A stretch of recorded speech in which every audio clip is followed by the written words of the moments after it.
Hola, ¿qué tal? Un gusto volverlos a saludar. Nuevamente me encuentro con ustedes. Soy la profesora Guadalupe López Vidal, alumna del Diplomado de Cálculo Integral. Continuamos ahora con ejercicios de aplicación de la derivada. Y vemos ahora el ejemplo sobre volúmenes de sólidos de revolución. ¿Qué es un sólido o un cuerpo geométrico? En matemáticas es aquel cuerpo que tiene tres dimensiones: largo, ancho y altura. Y también ocupa un lugar en el espacio y todos esos cuerpos tienen volumen. Bueno, entonces, si nosotros lo llevamos a lo que conocemos hasta ahorita de cálculo integral, sabemos que si una función se gira con respecto a un eje del plano, se genera un volumen conocido como sólido de revolución. ¿Por qué revolución? Porque lo estamos girando, estamos revolucionándolo. Y al eje que se le llama eje de revolución, que nos va a indicar precisamente en qué sentido lo estamos girando, si de manera precisamente horizontal o vertical, con respecto al eje X o al eje Y. Bueno, entonces nos van a dar nuestra función f de x. Nosotros sabemos que a la hora que graficamos nuestra función en el plano cartesiano nos queda de forma plana, solamente pues tiene esta forma. Ahora bien, también nosotros podemos delimitar el intervalo en el que nosotros vamos a evaluar esta función de A a B. Y bueno, también debemos de identificar cuál va a ser nuestro eje de revolución. Bueno, en este caso, si mi eje de revolución va a ser mi eje X, sería respecto a la horizontal, y con Y sería a la vertical.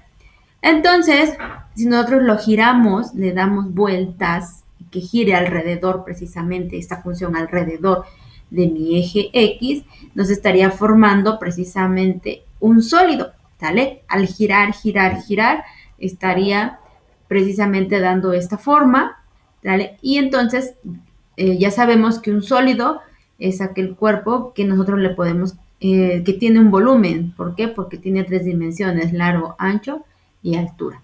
Y es aquí donde entra entonces la integral para poder calcular precisamente estos volúmenes.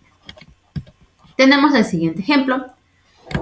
Tenemos nuestra función x que es igual a 2 que multiplica a la raíz de y.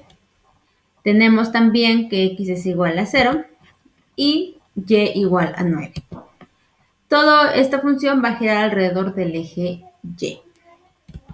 Bueno, nosotros, como va a girar entonces en torno al eje y, vamos a despejar y de nuestra función original. Entonces, si nosotros aplicamos, elevamos al cuadrado esta función en ambos lados, podemos obtener el siguiente resultado, que nos quedaría x al cuadrado igual a 4xy, porque al elevar la raíz de y al cuadrado solamente nos queda y. Mi objetivo es encontrar precisamente solo y.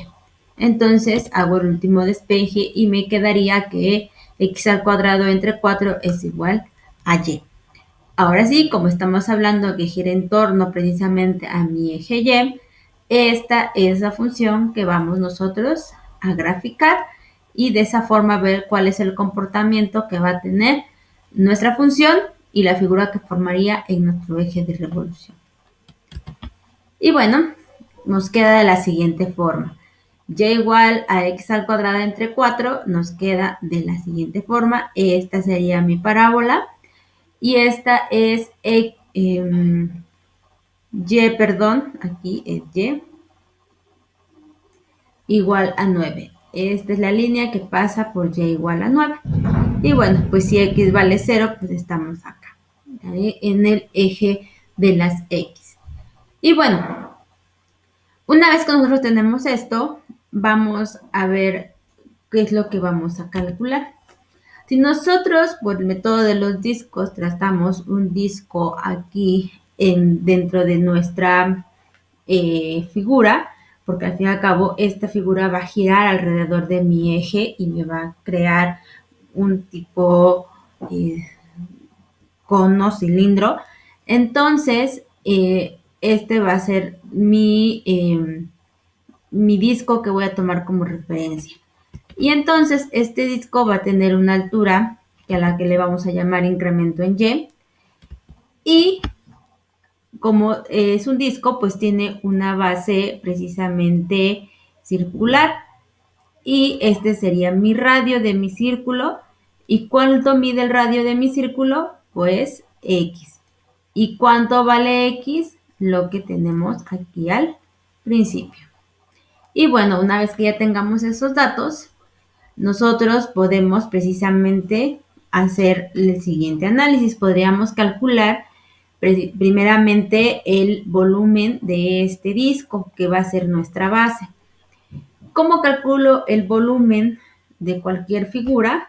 Bueno, pues sabemos que es área de la base por la altura. Entonces, lo primero que vamos a tener que calcular va a ser el área de la base. ¿Y qué forma tiene mi área? Pues, ¿qué forma tiene mi base? Es una circunferencia. ¿Y cómo calculo el área de una circunferencia? Pues pi por radio al cuadrado. Y hace rato comentamos que el volumen de cualquier cuerpo geométrico es área de la base por la altura. Y bueno, estos son los datos que ya nos habían dado anteriormente. Entonces vamos a empezar a calcular el área de esta circunferencia y tenemos los siguientes datos. El área con respecto de Y va a ser igual a pi por radio al cuadrado. ¿Cuánto mide mi radio? Quedamos que mi radio va a medir el valor de X, que es 2 por la raíz de Y elevado al cuadrado. Realizo estas operaciones y me queda que es 4pi por Y. Y bueno, una vez que yo ya tengo precisamente el área de mi base, ya puedo calcular el volumen. ¿Cómo lo voy a calcular? Pues multiplicando el área de la base por la altura. ¿Cuánto mide el área de mi base? Que es la función A con respecto de Y, que es el área de la base. Y lo voy a multiplicar por la altura, que es el incremento de Y. Quedándome la siguiente función, que en este caso sería volumen con respecto a Y, que es igual a 4 pi por Y por la derivada de Y. Y eso es lo que yo voy a integrar. Va a ser una integral definida en un intervalo de 0 a 9. ¿Por qué? Porque como está girando en torno precisamente a Y, y aquí estoy de 0 a 9. Este va a ser el volumen que yo voy a calcular cuando esto precisamente gire. Bueno, entonces tengo que la integral de 0 a 9 de 4pi por Y por la derivada de Y, sacamos los valores constantes afuera de la integral y me quedaría 4pi por la integral de 0 a 9 de Y por D de Y. Esa es una integral directa. Ya le podemos ocupar ocupando la fórmula de Y a la n. Entonces, Y a la n es igual a 4pi por Y a la n más 1, que en este caso es 1 más 1, 2, y n más 1, 2. Entonces nos quedaría 4pi por Y al cuadrado sobre 2, y esto lo voy a evaluar en un intervalo de 0 a 9. Y entonces reducimos, aquí hay alguna forma de simplificar precisamente este resultado.